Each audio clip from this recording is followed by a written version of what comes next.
The third trimester is often described as the most exciting and most challenging stage of pregnancy. It's the home stretch, the weeks where your baby is rapidly growing, your body is working harder than ever, and your emotions are a mix of anticipation and worry. But here's the truth. The final months are also the most delicate. The habits you build, or ignore, can have a lasting effect on both your health and your baby's well-being. I'm Dr. Emily Carter, and for over 10 years I've guided mothers through safe and healthy pregnancies. Today, I'll walk you through the 8 most common mistakes women make in the third trimester, and what you can do instead to ensure the best outcome for you and your baby. Stick with me until the end, because the final mistake is one that even many experienced moms don't realize until it's too late. 1. Ignoring proper hydration. Water may seem basic, but during pregnancy, it becomes one of your strongest tools for protection. In the third trimester, your blood volume increases dramatically, almost by 50%, to deliver oxygen and nutrients to your growing baby. Dehydration doesn't just leave you feeling tired or dizzy. It can actually trigger Braxton Hicks contractions that mimic early labor and, in some cases, even cause preterm contractions. Research in the Journal of Perinatal Medicine found that dehydration is linked to reduced amniotic fluid levels, which is essential for cushioning your baby and aiding in lung development. The solution is simple but intentional. Don't wait until you're thirsty. Carry a water bottle throughout the day and sip consistently. If plain water feels boring, try infusing it with lemon or cucumber. Think of every sip as a protective layer you're giving your baby. But while water builds the foundation, the food you choose or overindulge in can have consequences you might not expect. 2. Overindulging in eating for two. We've all heard the phrase, eating for two. It sounds harmless, even comforting, but in reality, it's one of the most misleading pregnancy myths.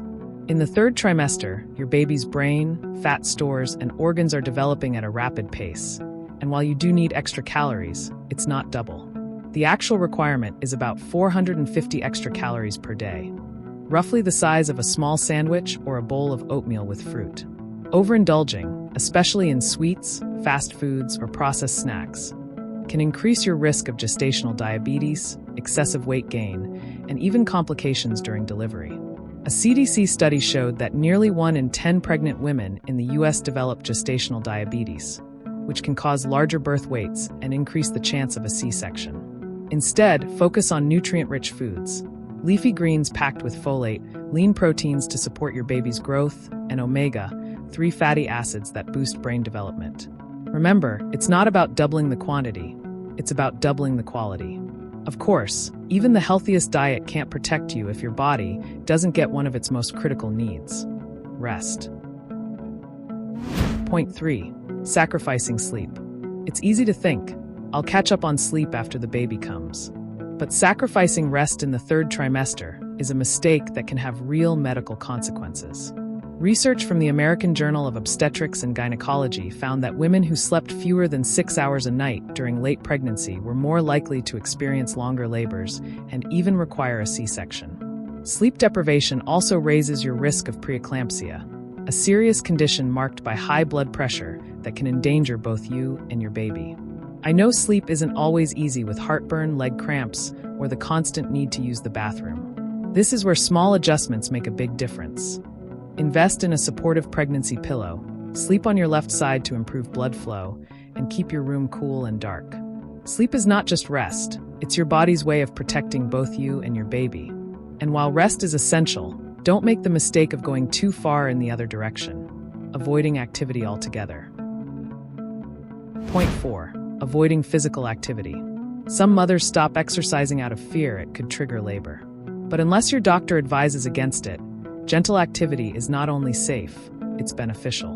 Light to moderate exercise improves circulation, reduces swelling, prevents back pain, and even lowers stress hormones. The Mayo Clinic notes that active mothers often experience shorter, less complicated labors. Prenatal yoga, swimming, or daily walks are great options, and they prepare your muscles for the demands of delivery. Exercise also benefits your baby. Studies show that babies born to mothers who stay active may have healthier heart rates and even better stress tolerance after birth. The key is moderation. Avoid high-impact activities, but don't underestimate the power of gentle movement. Think of every step as practice for the marathon of childbirth. Of course, a healthy body won't matter if your mind is constantly weighed down by stress, another silent mistake. Point 5. Underestimating stress management. The third trimester is filled with anticipation, doctor's visits, preparing the nursery, and worries about labor. But unmanaged stress can quietly affect your baby. Chronic stress raises cortisol, a hormone that crosses the placenta.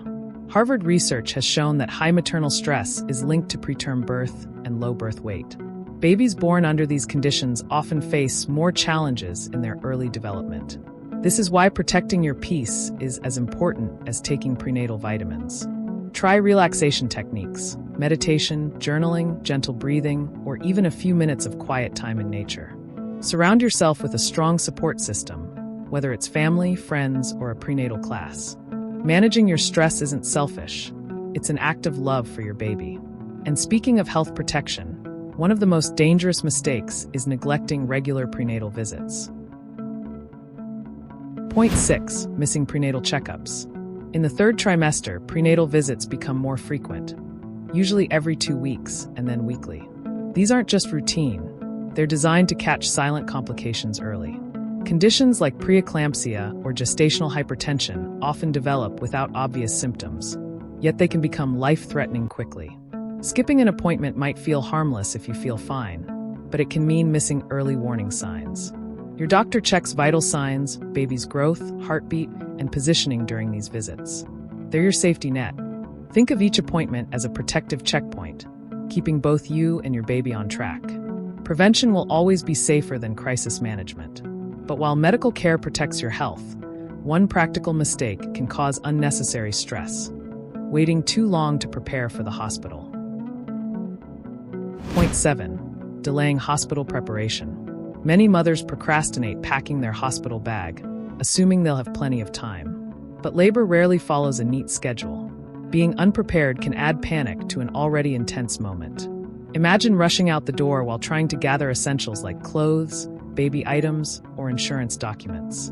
That extra stress can make the start of your labor even more overwhelming. Instead, use weeks 34 to 36 to pack a bag with essentials: comfortable clothes, baby outfits, toiletries, snacks, and all necessary paperwork. Discuss transportation plans with your partner or family, and keep the bag ready by the door. Preparation is more than convenience. It gives you peace of mind and confidence when the big day arrives. And finally, one of the most critical yet often ignored mistakes: the signals your baby is already giving you. Point 8. Ignoring decreased fetal movement. By the third trimester, your baby has a distinct pattern of movements, kicks, rolls, and stretches. Ignoring changes in that pattern can be dangerous. The American College of Obstetricians and Gynecologists recommends kick counts, tracking how long it takes to feel 10 movements. Most healthy babies reach this within 2 hours, often much sooner. A sudden decrease in movement can signal distress, such as reduced oxygen flow. This is not something to wait on. Call your healthcare provider immediately. Many babies have been saved simply because a mother trusted her instincts and reported a change. Think of fetal movements as your baby's way of speaking to you. Never ignore that voice. So as you enter this final stage of pregnancy, remember, your everyday choices carry extraordinary power.